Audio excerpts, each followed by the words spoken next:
Bonjour Bertrand, Bonjour Rainer. merci de me recevoir ici chez toi. Tu es professeur de sociologie et d'anthropologie à l'Université Paris 13 et tu es directeur adjoint de l'IRIS, c'est l'Institut de recherche interdisciplinaire sur les enjeux sociaux, sciences sociales, politiques et santé. Santé. Et santé. Cette année, tu as publié, tu montres l'ouvrage, on va le montrer, tu as publié un ouvrage qui s'appelle, le titre est Rouge et la Terre. De quoi s'agit-il? Il s'agit d'un livre sur l'organisation du tournoi de tennis de Roland-Garros. Et le sous-titre de ton ouvrage est Dans les coulisses de Roland-Garros. Tu parles peut-être un peu moins sur le tennis de Roland-Garros. En fait, il s'agit d'une étude sociologique. Absolument, c'est une étude sociologique sur tout l'arrière-plan qui permet à ce tournoi d'exister. Comment est-ce qu'un tel spectacle est produit? Quels sont les acteurs de l'ombre qui le rendent possible? Quelles relations sociales est-ce qu'ils tissent les uns avec les autres? Les acteurs de l'ombre, y en a-t-il beaucoup? Ah, il y en a énormément. Il y a près de 10 000 personnes qui travaillent dans le stade pendant le tournoi. Et certains se sont mis au travail des mois à l'avance pour en préparer l'organisation. C'est toute une logistique dont les spectateurs peuvent soupçonner l'existence, mais dont ils peuvent absolument pas mesurer l'ampleur. Tu examines les tâches de chaque personne qui compose l'univers de Roland-Garros, du ramasseur des balles, en passant par les entraîneurs, les médecins, les hostesses, jusqu'aux agents de sécurité. Tu as interrogé tout le monde. Non, j'ai évidemment pas interrogé tout le monde. Il y a 10 000 personnes, comme je l'ai dit, qui travaillent dans le stade.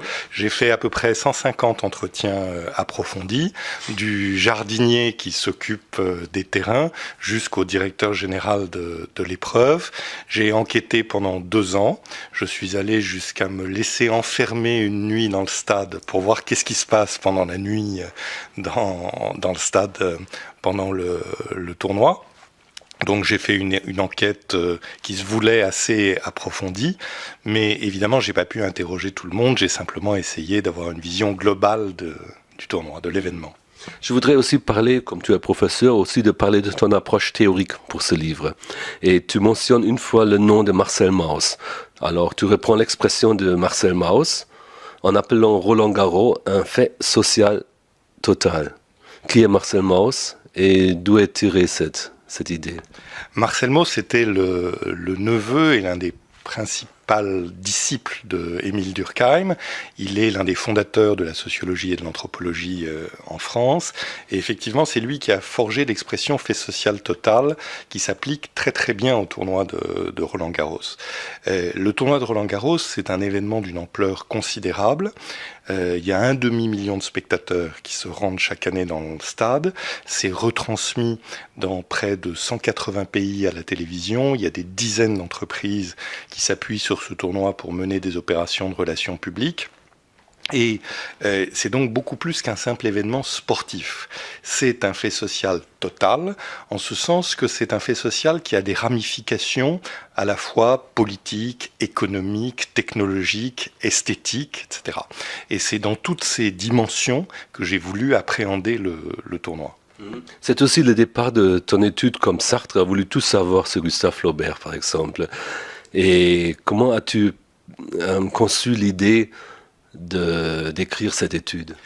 J'étais depuis très longtemps frappé par le retentissement qu'avait ce tournoi et qui montrait à quel point il y avait des dimensions sociales, culturelles de cet événement. Et j'ai cherché pendant longtemps un angle sous lequel aborder cet événement, jusqu'à ce que, un petit peu par hasard, je m'aperçoive que j'avais plusieurs de mes étudiants qui travaillaient à l'organisation du tournoi.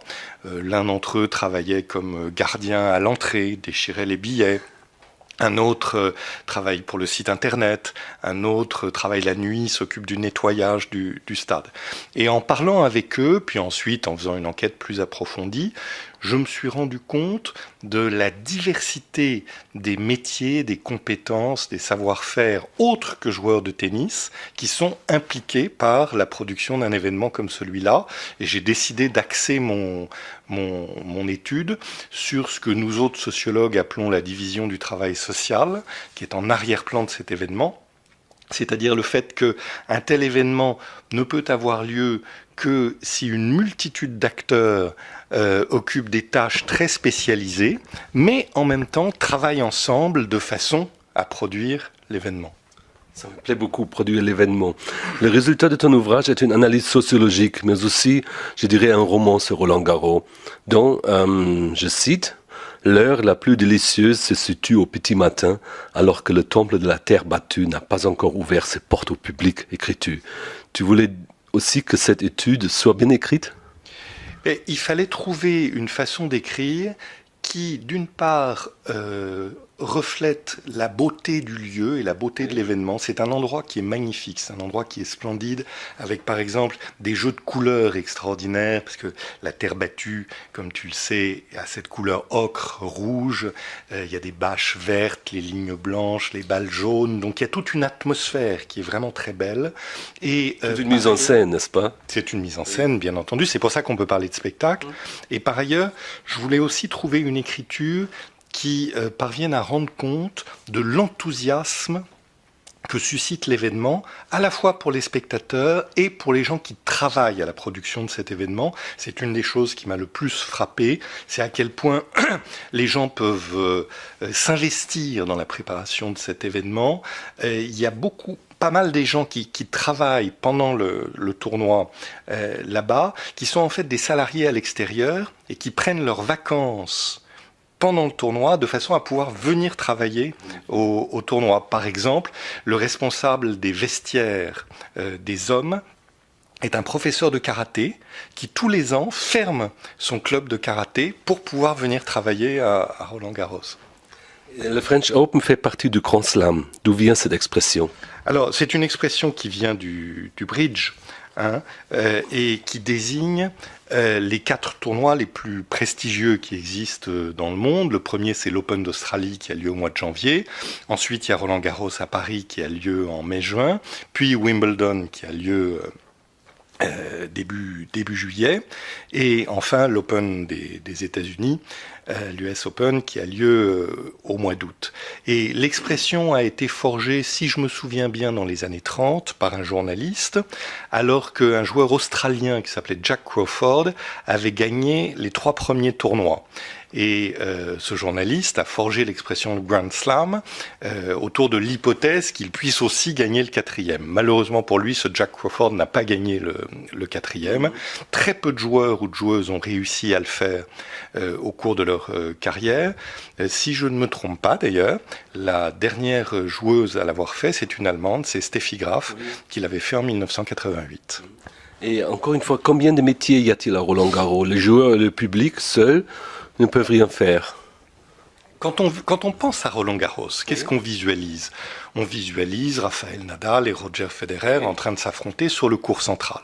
En fait, il suffit d'y être un tout petit peu attentif pour se rendre compte que même sur le terrain, pendant un match, il y a beaucoup d'autres gens que ces 2 joueurs.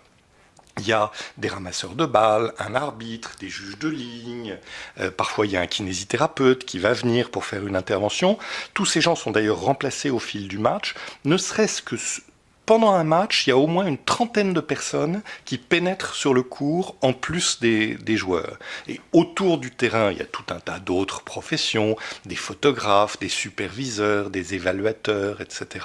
Et alors, dans le stade, il y a des centaines de métiers qui sont impliqués, y compris des métiers qu'on peut absolument pas soupçonner. Par exemple, est-ce que tu peux imaginer qu'il y a 3 couturières qui travaillent dans le stade pendant le tournoi ? Et oui, c'est un bouton qui manque. Ça paraît très bizarre, effectivement, qu'il puisse y avoir 3 couturiers. Ça s'explique de façon très simple. C'est bien ce que tu dis, c'est s'il y a un bouton qui manque. L'un des sponsors du tournoi, en l'occurrence Lacoste, fournit tous les ans des tenues pour les arbitres et les officiels du tournoi. Ces tenues, il faut qu'elles soient très bien ajustées. Télévision oblige. Donc il faut les reprendre, il faut faire des revers, des ourlets. Exactement. On aurait pu avoir une couturière pour nous aider à nous préparer. Mais nous n'en avons pas besoin. Qui devrait faire une petite intervention quelque part si la cravate n'est pas ajustée. Voilà. Merci. Et plus drôle encore, ces couturières sont là aussi parce que si un joueur qui n'est pas très connu réussit particulièrement bien le tournoi, fait une percée inattendue dans le tableau. Le soir, des sponsors vont lui téléphoner pour lui proposer de porter le lendemain sur son t-shirt un logo contre évidemment de l'argent. Et il faut bien qu'il y ait une couturière pendant la nuit qui couse ce logo. Les ramasseurs de balles, il y a une dizaine? Sur le terrain, il y en a une dizaine, mais en tout, ils sont 250 à travailler pendant l'organisation du tournoi. Et c'est très très couru. Alors ce sont des jeunes gens qui ont entre 12 et 16 ans. Et il y a 2500 candidats chaque année qui veulent faire ça. Ils sont très enthousiastes, ils sont très touchants. On les appelle les ballos à Roland-Garros. Et il y a une chose qui est très amusante que j'ai pu observer, c'est que tous les matins, avant que les matchs commencent, ils se réunissent sur la place principale du stade et ils partent s'échauffer en courant dans le stade en chantant des chansons. On est les ballos de Roland-Garros, on va ramasser toute la journée, etc. Tout d'abord, il y a la terre rouge. Elle n'était pas toujours rouge, ou? À vrai dire, c'est pas la surface originelle du tennis. Le tennis est né en Angleterre à la fin du 19e siècle, et donc, comme je le dis dans mon livre, au commencement était l'herbe. La première surface du tennis, c'est l'herbe. Comment est-ce que la terre battue est apparue? Tout simplement parce que le tennis est devenu très populaire en France dans les lieux de villégiature des touristes anglais, sur la côte normande et sur la côte d'Azur. Et à la fin du 19e siècle, des hôtels sur la côte d'Azur ont construit des terrains de tennis pour attirer une clientèle et ont hébergé des champions britanniques, notamment les frères Renshaw, qui à l'époque étaient des grands champions de tennis. Mais l'herbe, avec le climat méditerranéen, s'abîmait. Et les frères Renshaw ont eu l'idée de recouvrir l'herbe avec une fine pellicule de poudre, et ils ont utilisé une poudre obtenue en broyant des pots de céramique de Valoris qui étaient abîmés, donc les gens jetaient, et c'est comme ça qu'est née la terre battue. Qui est-ce qui a le vrai pouvoir pendant le tournoi? Le maître de la ligne blanche? Il y a différents centres de gravité du pouvoir. Les vrais seigneurs du stade, ce sont les gens, les agents d'entretien qui s'occupent de la réfection et de l'entretien des terrains. Ils sont 12 à l'année, ils reçoivent du renfort pendant l'épreuve, ils sont une centaine pendant l'épreuve. Et évidemment, sans eux, rien ne pourrait se faire. Il faut que les terrains soient d'une excellente qualité. Sinon, d'une façon générale, il y a un comité de direction du tournoi, et un des personnages clés de ce comité de direction, c'est ce qu'on appelle le juge-arbitre.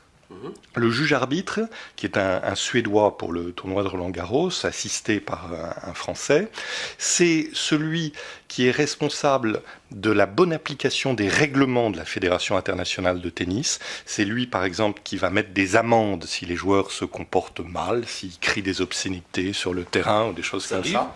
Ça arrive. Il y a affiché dans un des couloirs du stade, il y a affiché la liste des pénalités qui ont été mises. Et je me souviens très bien d'avoir vu une pénalité de $1 500 mise à un joueur pour obscénité audible. Ça veut dire qu'il avait dit un gros mot sur le terrain.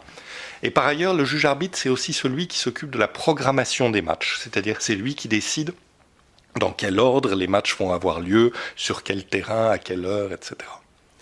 Combien de pourcentage des impressions qu'on gagne étant visiteur Roland-Garros, le téléspectateur peut-il recevoir?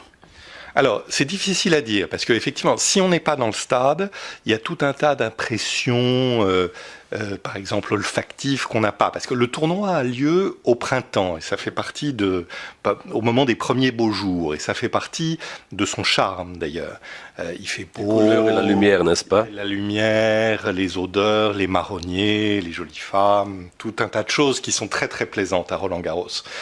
Mais en même temps, le téléspectateur voit certainement les matchs d'une façon particulièrement intense parce qu'il y a maintenant un dispositif de télévision qui fait qu'il y a des gros plans, il y a des ralentis sur les meilleures balles et ça évidemment à moins d'être très très bien placé au bord du terrain, on ne le voit pas aussi bien quand on est sur place. Et pourtant les médias visuels font tout pour capter de belles images. Tu étais aussi une fois dans les quarts de France Télévisions.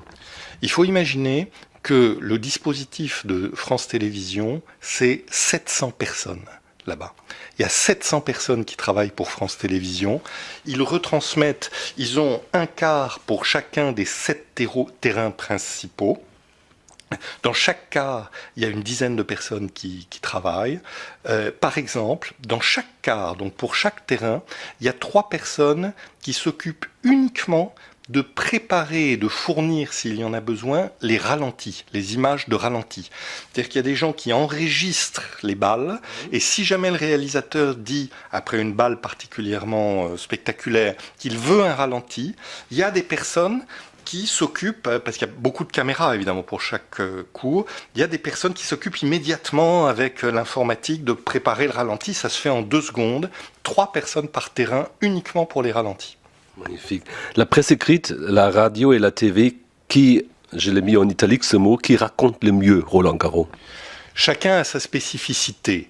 Il y a des journalistes de presse écrite, notamment dans ce célèbre journal français de sport qui s'appelle L'Équipe, qui ont une plume absolument extraordinaire, qui sont... Les journalistes sportifs, souvent, sont des gens qui écrivent très très bien, qui sont capables de rendre les vibrations d'un stade à travers 2-3 formules extraordinaires. Donc moi, je trouve ça très agréable de lire, par exemple, les articles qui paraissent dans L'Équipe à propos de Roland Garros. Mais chacun a sa spécificité parce que, à la radio, par exemple, je discutais avec des journalistes de radio, la grande spécificité, c'est qu'il faut réussir à rendre l'émotion d'un match ou d'une balle importante sans image. Et ça, vraiment, ça demande une dextérité extraordinaire, d'autant plus qu'en tennis, on ne sait jamais quand un point va se terminer. Il peut y avoir une balle de match, et alors le journaliste radio va prendre l'antenne et va dire, voilà, Federer sert, etc. Et puis en réalité, il perd le point, donc on rejoue un autre point, et il faut tenir comme ça pendant quelques minutes avec l'excitation qui monte. Ça demande beaucoup de talent. Comment achète-t-on un billet? Sur le marché noir? Alors, il y a différentes manières d'acheter un billet. Normalement, on n'est pas censé l'acheter au marché noir. Un ancien directeur du tournoi, Patrice Clerc, me racontait que quand le marché noir a commencé à faire son apparition, c'était dans les années 1980, il ne le disait pas ouvertement, mais il était très fier, parce que c'était un signe du fait que le tournoi avait un succès. C'est bien arrivé dans la société. Exactement. Maintenant, c'est un peu la rançon du succès.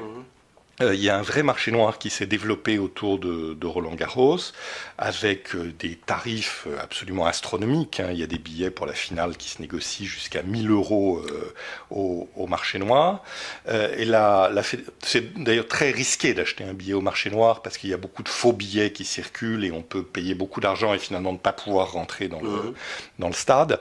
La Fédération française de tennis, qui possède le tournoi de Roland Garros, s'efforce depuis de nombreuses années de lutter contre le marché noir, et Internet aide beaucoup pour ça, évidemment. Maintenant, l'essentiel des billets sont vendus par Internet, c'est une billetterie électronique, donc il y a le nom du spectateur qui est affiché sur le billet, il faut produire une pièce d'identité, mais ça reste un problème, le marché noir.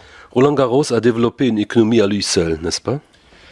Alors, le tournoi s'est développé en plein boom économique du sport.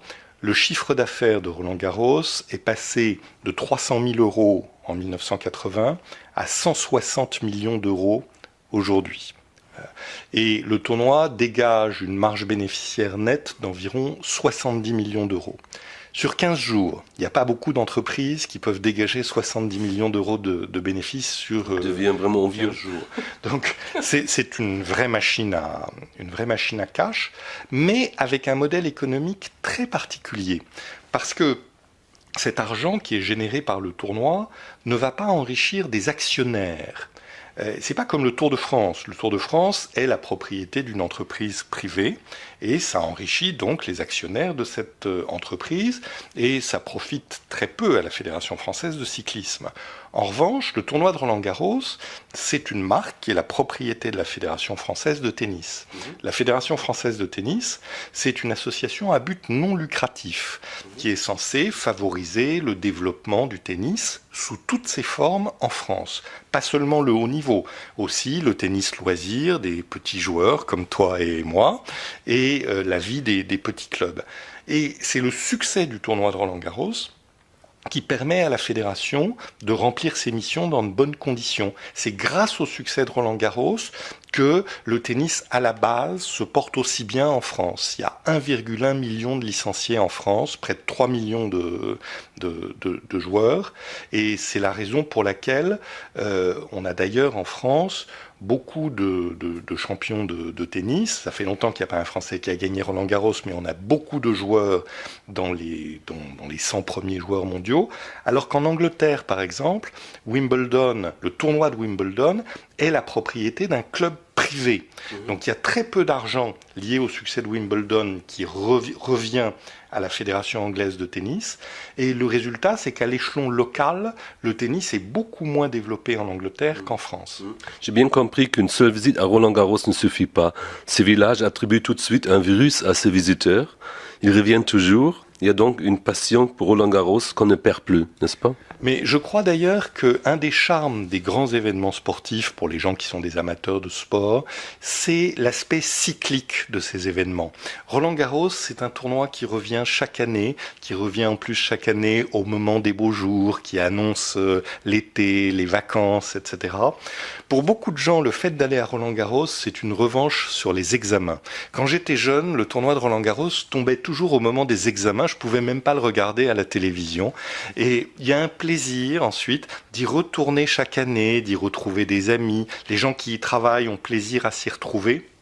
Ça a quelque chose de très rassurant qu'un tournoi comme ça qui épouse d'une certaine façon les cycles de la nature. Merci bien Bertrand. C'était avec plaisir. Merci.